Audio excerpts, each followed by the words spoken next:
And we continue our coverage of Countdown to Kickoff presented by Comcast from the Phoenix Desert Botanical Gardens here in Arizona, leading up to Super Bowl XLII at the University of Phoenix Stadium, of course, in Glendale. And we continue on with my partner all season long, NFL.com's Pat Kirwan, who has certainly been a member of Super Bowl past, and, of course, Marcus Allen, Super Bowl XVIII MVP. Marcus, we get into this game.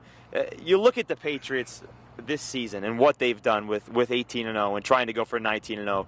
When you look at them as a whole, and you certainly played on fantastic teams with the Raiders in an era with some of the best teams with the 85 Bears and, of course, the Niners. When you look at this team, how do they compare to those teams?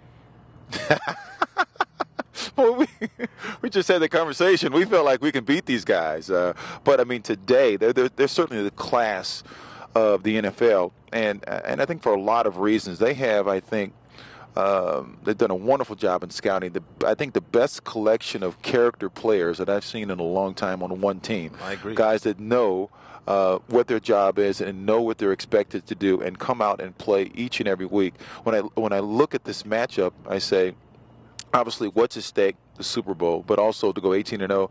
They have the mental makeup more than any other team in the league. The mental makeup to make it happen. I agree with you.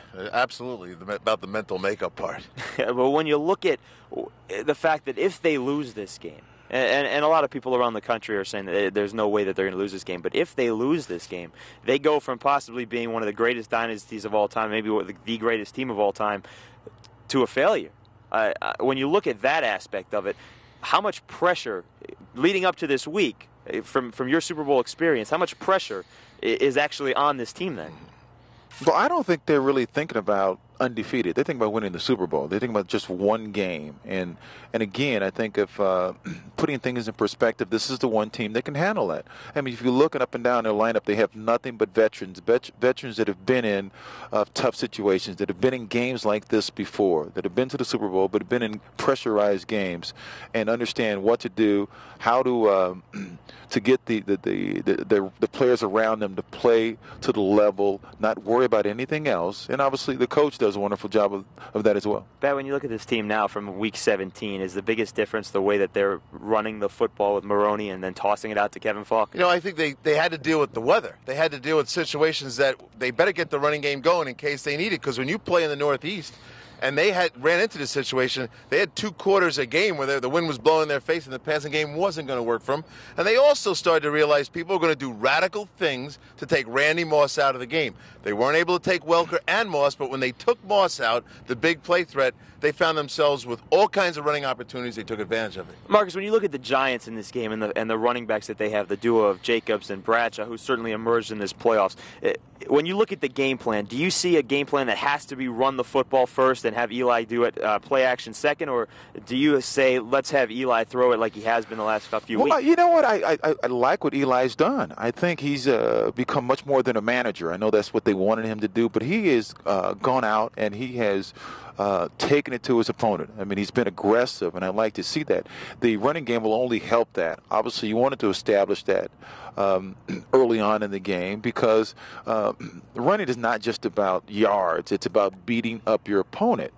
And when you can beat them up and slow them down, that makes the passing game much more effective. In fact, we've talked about that all season long with Brandon Jacobs. It's not the fact that he's getting 3 yards or 4 yards, but the lasting effect that it has for the rest of the game. Yeah, to Marcus's point, if you go back and watch the Green Bay Packer-Giant game, and they run an outside run play, and it bounces outside to the corner, who's in run support, and his name's Charles Woodson, and he gets run over. Yeah. The rest of the game, it affects his pass coverage. I agree with Marcus on the physicality of the running game. I will say this now. The New England Patriots are designed, most teams are designed to spill the run outside. Marcus knows that. But this team's designed to turn the run back inside. So the outside linebackers must make Brandon Jacobs stop and go back inside. That's how you get away with playing linebackers who've been in the league 14 and 15 years. They don't have to run to the sideline to make a play. Marcus, if you could look at one of the 4 major running backs with Falk and Maroney and Jacobs and Bradshaw, if one guy could be a surprise and maybe come out and be the turning point of this game, which of those 4 would it be? Well, when you say a surprise, perhaps Bradshaw. I think he has that element of speed. He has that opportunity to, if he does hit that crease, to make something happen down the field. Jacobs is a guy that obviously is a load, and the more carries he gets, I think the better he gets. Again, beating up your opponent, slowing them down so you can be effective in other areas.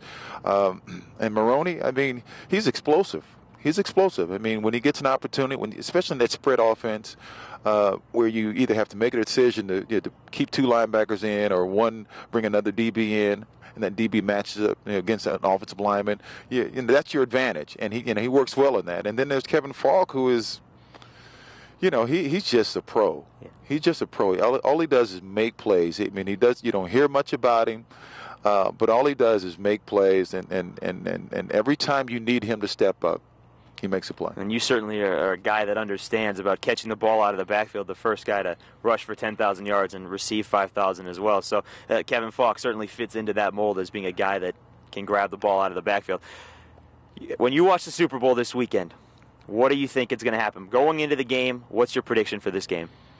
Oh, why are you going to ask me that? I hate that. Well, I know you think that the Raiders are going to beat the Patriots, but who's going to win between the Patriots and the Giants? I don't know. I never choose, man, because I always pull for my friends. I know it's politically correct. I know you don't want to hear that, but I always pull for my friends. I've known Michael Strahan forever. I know Junior Seau forever, and I just want them to play well. And somebody's going to win, somebody's going to lose. I just want them to be able to look themselves, in the mirror. If they don't win, and say I played a great game and I can walk away with that. I don't want any of my friends to be the GOAT. That's how I am about this whole thing.